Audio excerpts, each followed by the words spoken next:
Alright, hello everyone. This is my update on my Perception.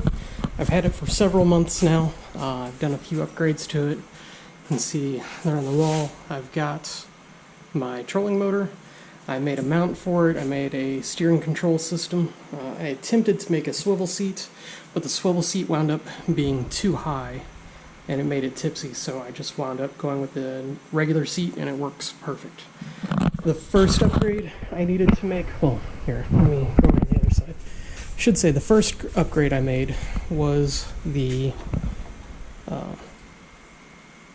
what is this called? I can't remember offhand. My mind, I'm losing it. So that is the anchor trolley, all right? It was super easy to install. If I were to do it again, I would move this back probably 6 inches or so and probably put it above the bow line instead of below. This is where they suggested it, and it works fine, but a little bit of water does get into the kayak where this is right here. All right, so with this one up here, I'm pretty happy with where it is. I may move it up here instead, or had I to do it over again, I'd probably move it up here. But otherwise, I'm pretty happy with the way it works. It works like an anchor trolley probably should. The next update I did after that was I installed the Harmony 5-inch hatch. I had originally bought this one from Easterner. It was only $8 for this one, but it didn't come with any mounting hardware. It also didn't come with a cat bag, where the one from Harmony does come with both of those. So it was pretty easy install. Of course, cutting into the kayak made me a little bit nervous, but I was able to do it. I will say that the nuts that they send you for this are probably, I think they could do better with the nuts that they send, but they worked well enough. I just had to turn them around from the way they're supposed to be. And yeah, I also could not use the foam ring insert. I don't know where I set it offhand, but there's supposed to be a foam ring that goes under here, under this, and then you screw them together. But this thing, the plastic is too thick, and the screws that they send are too short to be able to go through the foam ring, so I just put some silicone behind it. It should work just as well. Yeah, so that's all that is, and it gives you access to down in here, but there's not really much room. I think the only reason that they have this right here, well, I mean, this little cat bag is fine, but they don't make this for storing fishing poles or anything like that underneath of it, which is kind of unfortunate. I would like in-hull fishing storage. That'd be kind of cool, but it's also not very easy to reach right here.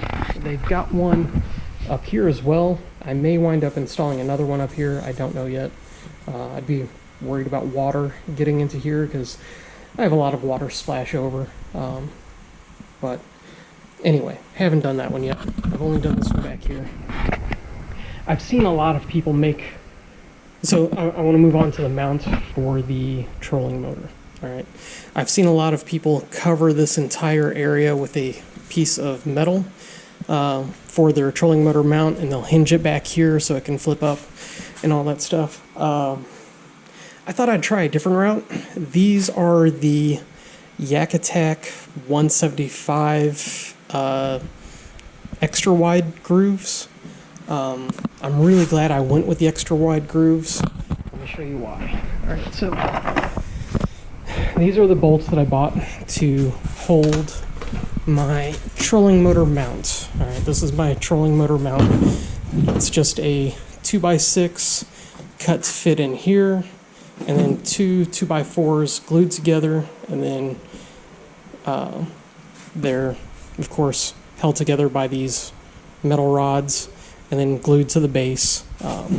Also, I've got L brackets for the front and T brackets for the back. So I tried to over-engineer this a little bit to make sure that I didn't have what happened to another kayaker I saw happen, where there's only one 2x4 here and it just split in half, and that's definitely not something I want to have happen to my trolling motor. So anyway, it sits right there just like that.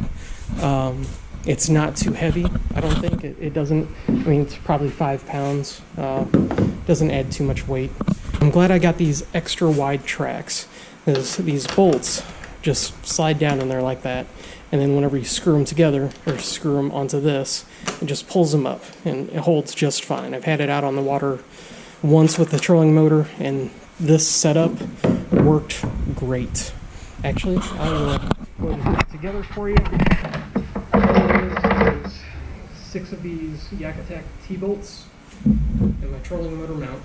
Right. Just put the T-bolts down in here. And the reason I'm glad I went with the extra wide one is so that they can just flip down in here like this, and it's not something that I have to slide each one. I mean, that's not too bad, but I prefer it like just flipping down. Line it up.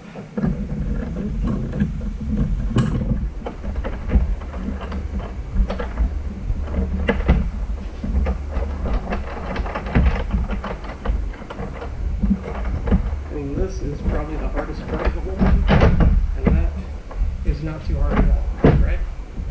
And because I have it wide out, the if the nuts here were to get a little bit loose, all right, it's going to stop itself because it's wide out. It's not something that can just slide straight back.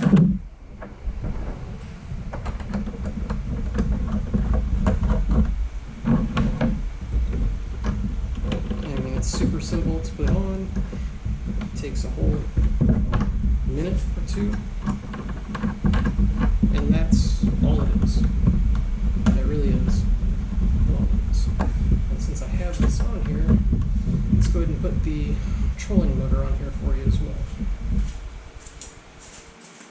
So the trolling motor I bought is the minnkota Enduramax C2 Enduramax. Alright. It's just a transom mount trolling motor, but it has a PWM already installed on it.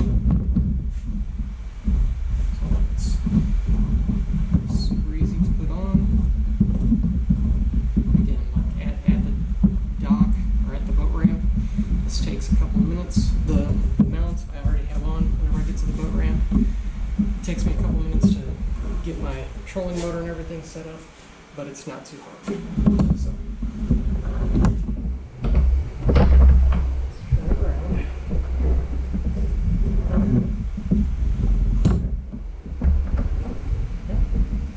That's how it sits.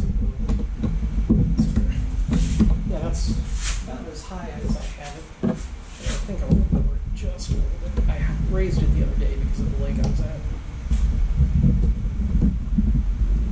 There we go. So there's my trolling motor. As you can see, battery cables aren't super long, so my battery has to sit here, right behind my seat, but I have enough room for a battery here and my crate here, no problems. I also put some eye-rings on here. See these things? So this right here is a conduit hanger from Menards. They come with just a screw on one side and a flat, or not flat, but just a curved side on the other. And what they're meant for is just one side hanging down from the ceiling, and it holds the pipe. So I bought 2 of these, so I'd have 2 eyelets, right? And then I bought some eye bolts, right? They just screw into it, and I just put it together on here, and I mean, it works very well. This is coated, so I had to put some black tape on here. I didn't want to do the black tape thing, but it works great. I've seen other people do it. But yeah, so that's my steering, and then steering is super easy. So the steering I have is just, I've got 2 little pulleys, right? They're attached by a clip. And on the other end, I've got these clips as well. So these clip into the eyelets I showed you. come up here and put this bungee here that's for holding fish poles down. I don't ever use it, so clips like that, and then what happens is you pull on one side and the trolling motor moves, right? Then you pull on the other side and the trolling motor moves the other way. I keep this little loop in my lap up on the seat, and I just pull it with my left hand whichever way I want to go, and it works out perfect. Like, it doesn't need anything more than that. At some point I might put something here as like a steering rod or steering lever or something, but at the moment this works great. And here's another upgrade I did. Instead of buying the Perception $60 bags for the sides, I bought a $7 can from Academy, ammo can, right? Holds stuff just fine. And then put a cleat on the back of it, so if I want to just go in one direction, or whatever direction my trolling motor is pointing in, I just wrap it around that, and the trolling motor is set. No stress, right? And the way I hold this in here is I just put 4 screws in it. I'll show you the inside. They're not even bolted in or anything. They're just barely through the plastic. They work just fine. These are plastic self-tapping screws. And then I bungee them, right? I bought these bungees at Academy.